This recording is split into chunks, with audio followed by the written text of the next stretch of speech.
going on, YouTube? Little fella checking in, man. Just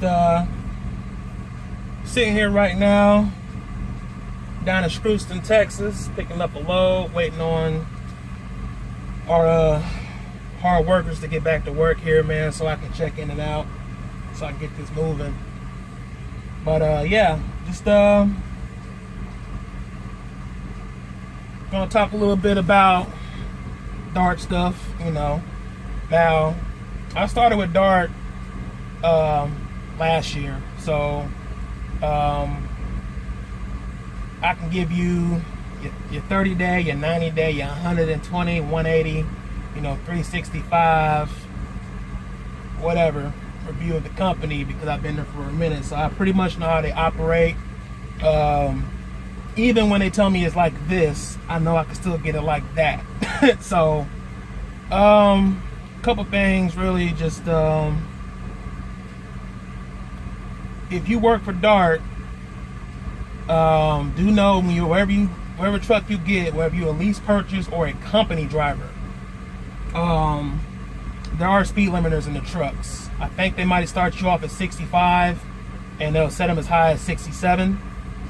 So do know that when you do start with Dart, no matter how new, fancy, and nice the truck is, it will never go 70 unless you're going down a hill. So just on the speed limiters note, for the savvy people with trucks and speed limiters who knows how to turn the truck up and bypass stuff, whether you ain't allowed to or not, we'll give you a forewarning, two forewarnings. One of them is if you do turn the truck up and you take it into a Dart shop, which if you're a company driver, you're going to have to. Well, lease purchase, you can go wherever you want to.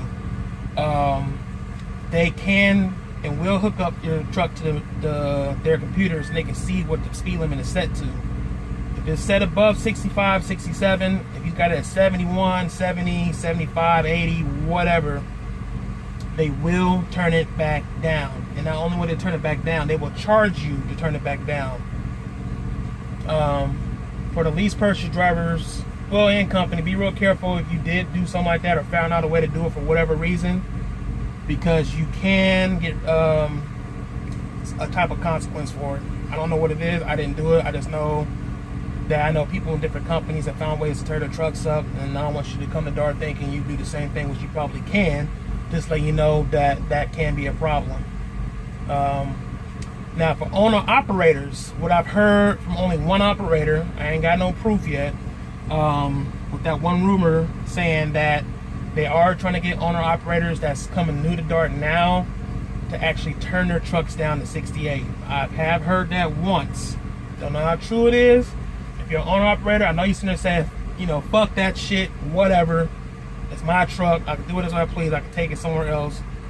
That's fine. Just know that when you got a carrier's DOT number on the side of your truck or any truck you operate, you're supposed to go by their rules. Now, the current owner operators, they haven't asked, well, me personally, to turn my truck down yet. I do got a feeling at some point, you know, if I stay with Dart, they might ask, or whatever the case is, if I want to stay with their company, and that's if I become problematic with speeding, and I'm gonna get to that too. Now, Dart got this new system. They started it back earlier this year, or really like last year maybe, in the last year. And they come along with these people nets. They got GPSs in all these trucks, whether it's yours or not. They can track your speed wherever you're at in the country. So with that being said, an example being, let's say I'm on Interstate 75, going north out of Tennessee into Kentucky. Anybody that's been over the road knows that there's like maybe like a 3 to 5 mile drop going into Kentucky. And if you literally let your truck cruise with an average weight on your truck down the hill, you will end up at 75, 80 miles an hour easy. It's not even guesswork, you know what I'm saying? Of course you're slowing, going around the corners and stuff like that so you don't flip over. But, you know, trucks that have speed limiters on them, it's going to take opportunity to get their speed up because they like to, you know, cruise it that fast. They can handle it.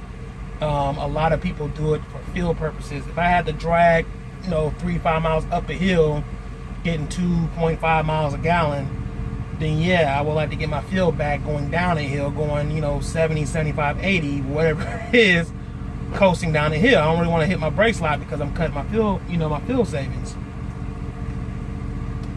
Dart can see as soon as you go over the speed limit. So if the speed limit is 70 or 65 or 55, they can see you go over the speed limit. So let's say the speed limit on that hill, I want to say it's 70, but I want to say for some reason I think it might drop down to 65 or something. So let's say it's 70. You go down the hill. Dart has 2 warnings with speed limit 75. One, if you go 6 miles over wherever the current speed limit is, it will ping their computer. And I get to that in a second. It'll ping their computer that you went over. Nah, ain't a big deal, whatever. They just know you went over. They know where you went over, what time you went over, what day you went over, what load you was on when you went over. They can see all that.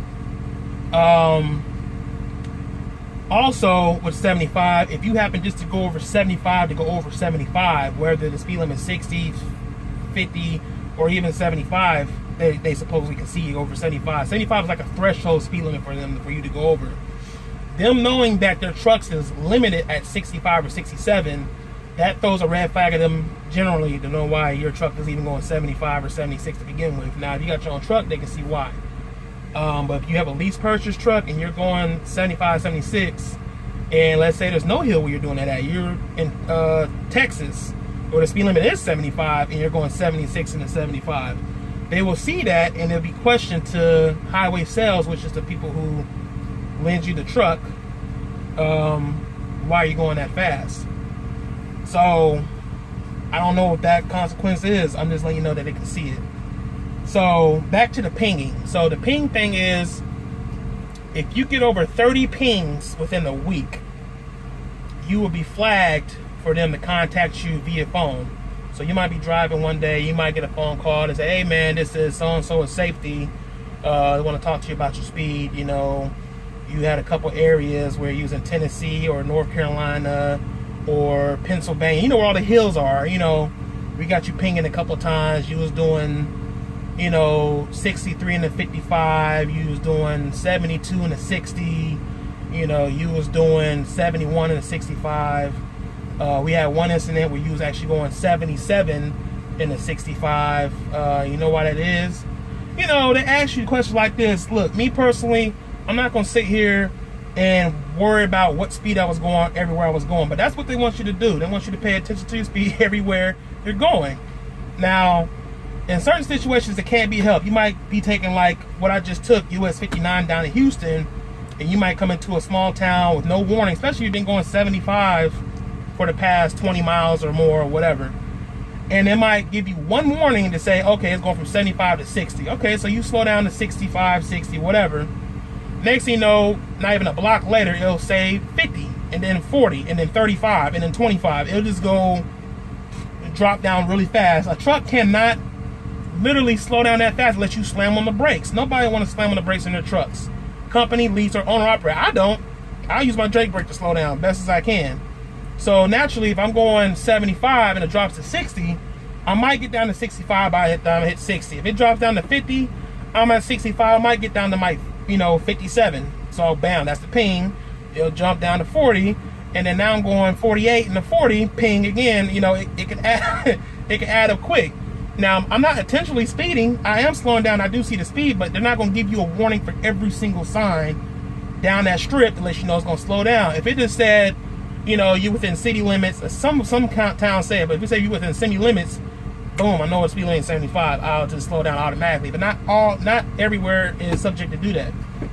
So, just do know on CSA points, what I've just learned from my last state trooper encounter, 1 to 5 mile per hour over the speed limit is 1 CSA point, which times 3 is 3 CSA points. Now, if you're going 6 miles per hour over the 10, I believe the CSA points is 4. So 4 times 3 is 12. So they got to set the ping 6 miles over because they know the CSA points is much higher. They're not too concerned about 1 to 5 miles over. No, that's why their trucks is governed 65, 67. it's likely you're going to be going over by 1 or 2 miles an hour anyways, in most places.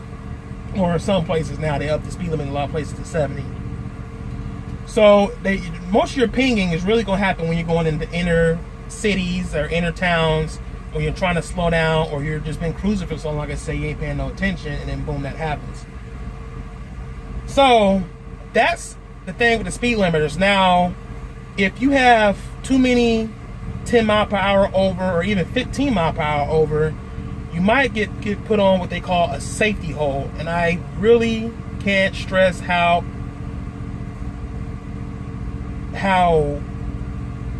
just it makes my blood pressure go up. Safety hold to me is like timeout, and we were never raised on timeouts, but timeout, that's stupid, because what they do is, out of the 4 centers they have, what they're gonna do when you get put on safety hold,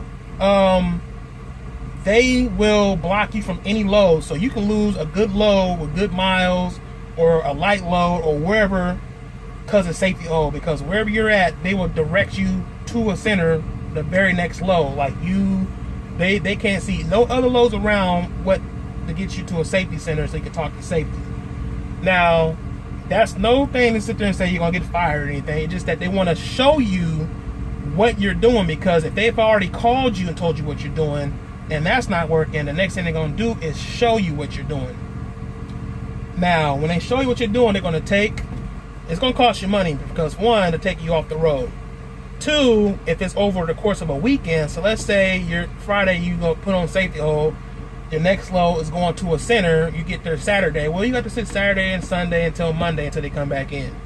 You know, stuff like that is annoying as crap. Now, you can sit there and say, well, watch your speed. Yeah, you can, but we're truckers, we do this all day, every day. You know, there's a comfort level to us driving, because if there wasn't, we wouldn't be driving that long. I personally wouldn't be driving long. I have to worry, always worry about walking on eggshells, wondering when safety is going to call me, because I drive, and I know how to drive, and I've been doing it since I've been allowed to drive. I feel kind of,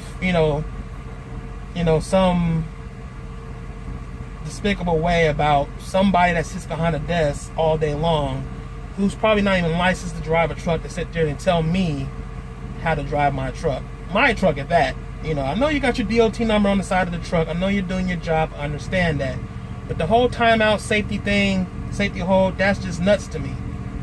You can do what you continue to do to call me. Now, I can understand the first time you want to show me how they do it, and they got Google Maps, Google Earth. They can sit there and show you the pings, click on them, and they got different color codes, red, yellow, green, whatever.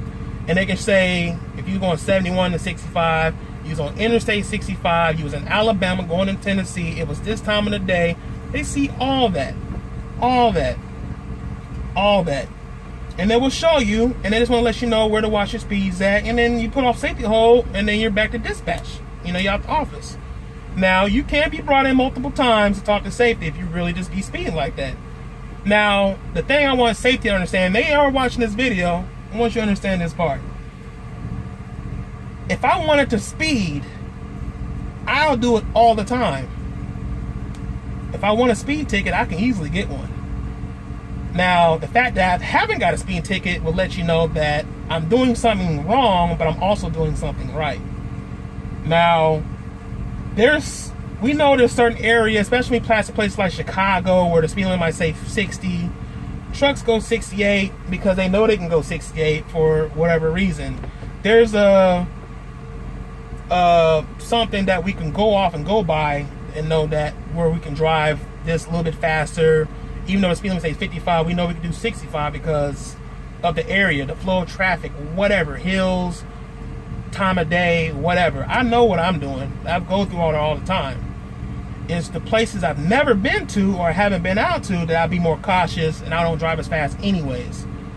So I know with a lot of new drivers come out of these 5-week, 4-week trucking schools, they hop in the truck, they drive. I know they're timid and they don't want no problems, but things happen anyways. I understand those drivers. I'm experienced, and that's who they're really targeting. They're targeting the experienced drivers that have been out for 8 years, 10 years, 20 years with no tickets.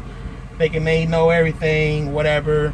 those are the drivers they're trying to stop for getting pinged and getting tickets and stuff like that, because they want to keep you that way. I mean, it comes from a good place, but just the method of the safety whole thing is ridiculous, taking me off the road to show me that stuff. With all the technology today, there's other ways you can show me what I'm doing, and really, I think a phone call is really good enough. I think it's really substantial enough. Now, if it's not changing, it's not changing. I know y'all want results, but reality, if I'm driving and the speed limit drops, we don't know if you're pinging from the speed limit sign, a mile after the speed limit sign, before the speed limit sign, if there is even a speed limit sign, or what. I mean, I know I adjust my speed, because if I didn't adjust my speed, it will keep pinging all the way down the road. If it pings once and it don't ping again a mile down the road, 2 miles down the road, 10 miles down the road, that means I adjusted my speed. I was in the process of slowing down. I just didn't slow down fast enough, because I'm not going to slam my brakes that hard just because the speed limit dropped. So that was kind of a little bit of a rant towards the carrier itself, but I'm telling y'all, that's how they deal with the speeding. Just speeding, because speeding seems to be the biggest thing I hear with carriers nowadays. Otherwise, we wouldn't have speed limiters out. So I'm really glad mine don't have one, but I do my best to watch speed. There's be time I want to go 70, 75. I hit Texas, I go 80. You know, that's how I cruise. I don't cruise like that long, but sometimes I like to, you know, kind of open up the exhaust. You know what I'm saying? We got DPF filters on these trucks. You know, driving these trucks at 62, 65 mile per hour all day is not always good enough. So sometimes our DPF does get full and it needs to regen. And driving 75 when your temperature is at 200 degrees is really good for the DPF filter. It blows that crap out. So yeah, I do open up that DPF. I do open up that exhaust every now and again to burn that stuff off. Now, that's all I'm really gonna talk about, speed limiters, and I really want y'all to know that. So kind of keep that in mind if you do come with Dart. So really, that's my rant for right now. Like I said, I got more videos, more to come, whether it's just me, like on my day off, or just driving around, or going, you know, doing a load or whatnot. I have a lot more stuff coming out, so stay tuned. This little fellow trucking, checking out, and I'll talk with y'all later. Of all my goals, in the midst of all my lows, in the windows of my soul, in the lightness of my flows, and the truth will set you free. Open up your eyes and see, open up your heart and be. Take a deep breath and release. I am the one they feel. Let's make that crystal clear. How I used to doubt is all my fuel to get me here. I am not concerned about that drama that I hear. I am too concerned about my family and my chips, nourishing myself in all my same relationships. I'm headed to the top and I don't need permission slips.